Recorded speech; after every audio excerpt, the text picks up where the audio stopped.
Yun, good morning po sa inyo mga kapatids. Ito ngayon pag-usapan natin, si Meow Meow na nag-public apology. No. Mahaba-haba lang nga yung video, parang like 15 minutes yung video na yon ng kanyang ng pag-uusap nila ni Montulfo na pinanood ko kanina. Yeah, indeed, express siya ng regret at saka public apology, and he said that he wants to do it personally when they met during the preliminary investigation sa piskalya doon sa adjudication. Doon ang gagawin niya yan kasi ito pa lang, ito yung kwento niya eh. Ito pa lang si Enrique Razon ay kaibigan ng kanyang tatay. Kaibigan niya ng tatay niya, sabi niya. Ang tatay niya palaging ipinagmamalaki sa kanya ang kabutihan ni Enrique Razon.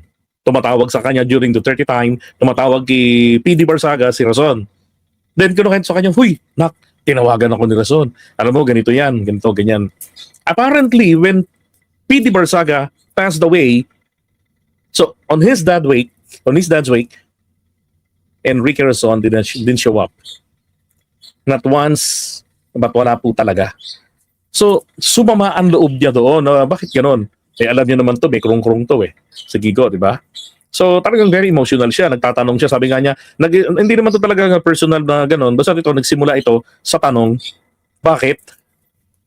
Yun, doon siya nagsimulang nagalit kay Razon. Kaya naman, yung awayan nila at yung pagrereklamo ng NUP diyan sa Ethics Committee nila Puno, laban sa kanya, iniisip niya na si Razon ang may kagagawan. Yun ang iniisip niya na ito ang nagdikta. No, pero tinanong nga siya diyan, may nag-message yan, sabi, wala ka bang regret dun sa ginawa mo tungkol diyan sa kay Razon na ngayon dinimanda ka na? Sabi niya, meron naman. Kasi hindi naman niya, kasi natagpuan niya yung sulat ng tatay niya na paano ibinibilin sila kay Speaker Martin Romualdez, na kung sakali nang mamatay siya, kasi may sakit yun kay Razon.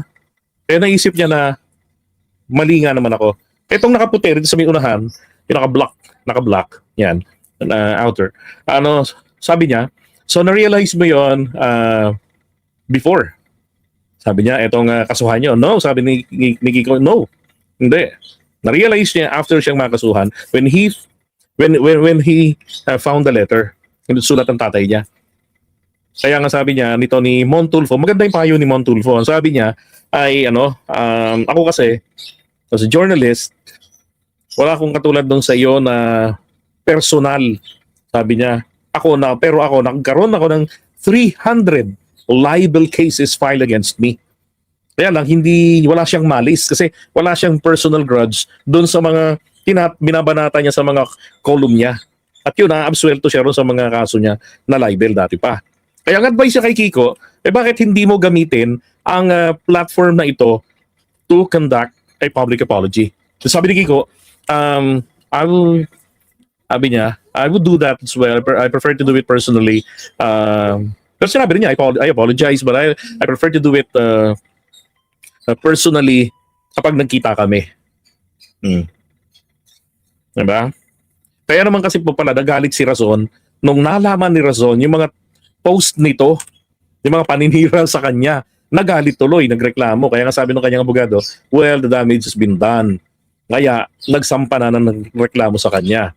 Ang kinatakutan dito ni Kiko, tingin ko, yung mabilis na paglabas ng subpoena plus yung kanyang pagkakamali na dahil hindi niya lang nakitang dumalaw sa burol ng tatay niya, gusto niya ng gantihan. Feeling niya kasi parang nagamit lang ni Razon yung tatay niya. Kaya nga until nung nakita niya raw yung sulat, doon niya na-realize na no, hindi pala ganun. Yung mga banat niya rin di ba? I am prepared to face Enrique Razon in court. Tapos ang banat niyang deleted na yung nagbigay siya siyang punot dulo ng korupsyon sa House of Representatives, binigyan niya ng kwarta yung mga kongresista, di ba, para ganito yung gawin, yon. Nagalit si Razon sa kanyang ginawa. So meron pa siya isa pang posting ganito. Sabi niya, Enrique Razon is seeking over 100 million pesos in damages. You're already the richest man in the country and you still want more? Diba? Parang ang dating nito, napakawalang kwenta mo naman tao, mukha kang pera. Nasa iyo ng lahat, napakayaman mo na, gusto mo pa ng 100 million. Hindi po na-gets dito ni Kiko na itong parusa, yung danyos, hindi po ito para magpayaman ng complainant. Hindi po. Kaya nga tawag dyan danyos yan danyos pervicios, di ba? Parang i-compensate mo yung na-damage mo. Hindi kasi lahat pwedeng makuha ng sorry, ng public apology. Hindi. Di ba? Kaya ang pinaka paraan ng korte dyan is pera, financial. Magmulta ka, magbayad ka sa kanya para kahit paano may makompensate yung abalang ginawa mo sa kanya, yung perwisyo ginawa mo sa kanya. Yun. Ito nga, ang pangit pa nga ng ano niya rito, pakahulugan. Ito pa. Isa pa to, I am to be killed fighting Enrique Razon. Di ba itong mga ganitong insinuation? I want all of my money and property to go to stray animals. Pero dito po siya nayanig. When he was asked to explain where their wealth comes from, sabi niya nga, ang tatay ko naman, dati na itong nag-aabogado. Sabi niya. Kasi nasa politika lang naman sila eh. Pero meron kasing allegation, di ba sabi niyo nga nakaraan, si Pebbles Cunanan, ang naglabas ng nag-expose na ang kapamilya nito, sabi nga yung nabasa ko sa comment doon, yung kanyang tiyahin, katabi lang, ano yun, ang lugar yung katabi doon, sabi, kanto, nagtitinda ng droga. Pero doon sa expose ni Pebbles Cunanan, nag-react agad siya at sabi niya, hugas kamay agad siya, sabi niya, I am willing to have my relatives get investigated. Nag-react agad siya doon. Kaya alam niya na hindi maganda ang kahihinatnan nito. Maraming pwedeng gawin si Razon sa kanya na makakasakit. Hindi lang po sa kanya, maging sa buong angkan nila. Lalo't ganyan kinu-question yung pinagkakakitaan. Tapos ang pinanggagalingan niyo pala ng pangkain ay politika. Ay, di ba? Kaya ngayon, naman siya, nag-apology siya. Well, sana lang ma-realize niya. Di ba, na kung papaanong nakita niya rin sa sulat na ibinibili ng tatay niya sila, kay Martin Romualdez, kay Enrique Razon, ma-realize din niya na hindi niya kalaban si Romualdez.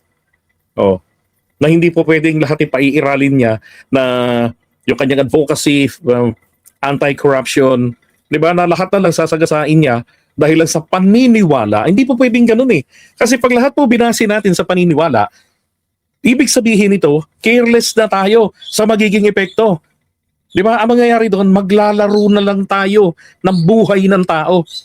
Aabalahin, ipapahiya, kakasuhan, di ba? Maabswelto man, nalaspag na ang pangalan niya at panahon. Ang tagal matapos ang mga kaso. And then mapapawalang sala yung tao, mapapalaya, ganun-ganun lang. Di ba? Kaya nga kapag ang kaso po ay nabasura nang dahil sa hindi po technicality, walang ebidensya, yun mapatunayan ng malisyoso, pinulitika, di ba, pinagkaisahan dahil malakas yung kalaban, yun po ay po pwedeng magbayaran ng gobyerno. And I remember when I was a student, way back mid-90s, sabi ng professor namin during those days, 800 pesos ang katumbas ng isang araw ng preso. So, sabihin na natin, pag-compensate, di ganun din. Tagal na yun, mid-90s pa yun. Ang 800 pesos doon, naalala ko yan ay sabi ng professor ko noon, 800 pesos ang bayad sa kanila per ora. Per ora. So kung meron kang 5 oras na pagtuturo sa iba't ibang universities, mapaliliko mo o kaya sa isang university, maliko mo yung oras, per ora 800 pesos, paldong-paldo ka talaga. Diba? So ganun din sa mga pag-compensate. Ngayon, mas lalong malaki yung halaga. Kaya nga, ang case build-up, tingnan yung ombudsman, diba? 3 to 6 months ang haba ng panahon. Well, at least, na-realize nito ni Kiko na may pagkakamali talaga siya sa tiradang ginawa niya, pagbibintang niya kay Enrique Razon. Tama naman yung maging advocate kahit na nakakapikon, okay lang yun, tama yun. Pero dapat gawin po ito in a constructive manner. Di ba? Para hindi nakakasira ng reputation ng ibang tao. Nakatulad yan, wala ka palang sapat na ebidensya, you just based only on your emotion. Dahil hindi nagpakita sa burol ng tatay mo. Malay ba ni Kiko na baka pakaugali ko, na ako ayoko kasi na yung kakilala ko, kaibigan ko, pag namatay, pupuntahan ko, yung kabaong, makikita kayong itsura. Ay yung biyanan ko nga, at saka tatay ko, pag naaalala ko sila, ang naaalala kong pumapasok sa alaala ko, itsura ng kabaong nila, itsura nila sa loob ng kabaong. Di ba? Mas gusto ko yung kaibigan ko, katulad yung kaibigan ko mataba, nang namatay, at the age of 34, dahil sa katabaan, intake sa puso, pumapasok sa aking isipan, yung panahon na kami magkakabarkada at buhay pa nung college days namin, mula pa nung high school. Kasi hindi ako nakahabol ng araw ng libing nun eh. Kasi naiwanan kami. At sumunod na lang kami sa sementeryo. Pero hindi ko nakita yung itsura niya. Maganda pa yung fresh pa yung naaalala ko. Nakikita ko yung kabaong niya, yung ganun lang. Pero yung itsura niya sa loob, wala talaga. Di ba? May mga taong ganun na hindi na nagpapakita. Kasi nga ayaw nilang masira yung alaala. Sabi dito, his dad's letter is immaterial. He has to face consequences of what he did. Sabi naman niya he's willing to face the consequences. Sabi naman ni Kiko. Right, kaya sabi damage has been done, di ba? Hindi mo na ma-erase yun. Pero the final decision nakay Razon. Kailangan rin kasi ni Kiko maturuan ng leksyon. Hindi pwede yung ganyan na pareho sila ng Lepiste na bira ng bira, tirada ng tirada. Di ba? Yung kay Lepiste nga, hindi nga Lepiste. Hindi nga nangangahulugan nandoon sa listahan ng sinasabing may insertion, ninakaw na agad yung pere. Di ba? Hindi. Meron kasi mga congressman, katulad yung congressman ngayon dito sa amin, yung DDS congressman. Nung time niya, yun yung Bong Suntay, yung time niya dati, unang-unang upo niya, that was 2016, nung unang upo niya, doon nagkakamali, 2019, unang upo niya. So meron siyang proyekto. Tapos, sabihin natin, kunwari, yung proyekto niyang yon ay via insertion. Yung proyekto niya, nakita naman ginamit talagang drainage. Yung ginastusan, malaking naitulong sa paghupa ng baha. Yung pumalit sa kanya, na nasangkot, binanggit ni Sara Diskaya, yung Marvin Rillo, magkaaway sila. Yung Marvin Rillo, ang Marcos supporter. Kaso nasangkot sa anomalya, hindi na binoto ng mga tao. Binoto yung Suntay yung minapatunayan. Pero yung natalo, may mga existing projects na hindi naman ghost, kung hindi, incomplete. May mga sisang swelahan ng Ligarda, not Ligarda, Carlos Albert, yung nagkakamali. Parang poste lang. Sa UP pala yun, meron din. UP, meron tong UP camp, barangay, alam ko, yung eskwelahan doon, yung barangay UP. Meron dong mga poste lang na nakatayo. Ganon din doon sa may eskwelahan. Diba? Ayun pala ang sabi, by face daw. Parang ang labo naman nun. Diba? Hindi mo na hulugan na nag-insertion like yung kay Risa Ontiveros. Diba? Na pinalitaw agad din nakatunying na meron. Ang perception to rin ng taong bayan, base sa mga pinagsasabi nila Miyaw at dito nila Libiste, may masama na kaagad pagka may insertion. Hindi ganon. Ko yung special child Toto kung anong ipagawa sa kanya, akala niya bibili pa mga tao sa kanya. Mula special child nga di ba? Ano pang aasahan dyan? Pero maganda rito ngayon, natuto siya ng leksyon. Nayanig siya rito kay Razon na ungkatin yung pinagmulan ng yaman nila.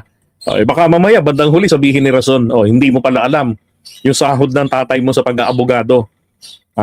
Ang bigas nyo lang. Kasi yung tatay mo mabait, tumatanggap ng kasong barya-barya lang ang bayad sa kanya. Kaya kayo mayaman, ako nagbigay, patay. Di ba? Tapos may resibo. Ayan binigay ko sa tatay mo. Kaibigan ko, patay ka ngayon. Di ba? Kumbaga, pinagyabang niya kayamanan yung pera. Tapos hindi niya alam yung pinagmulan. Nako. Na? Ito naman pag-usapan natin. Teka.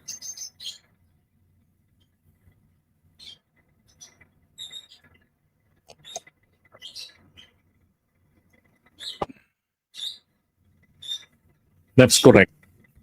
Diba? Maapektuhan yung yung negosyo Ayan pa namang mabuting reputasyon, yung magandang reputation, ang number one puhunan ng mga negosyante. Diba? Tapos yung pa sinisira nila.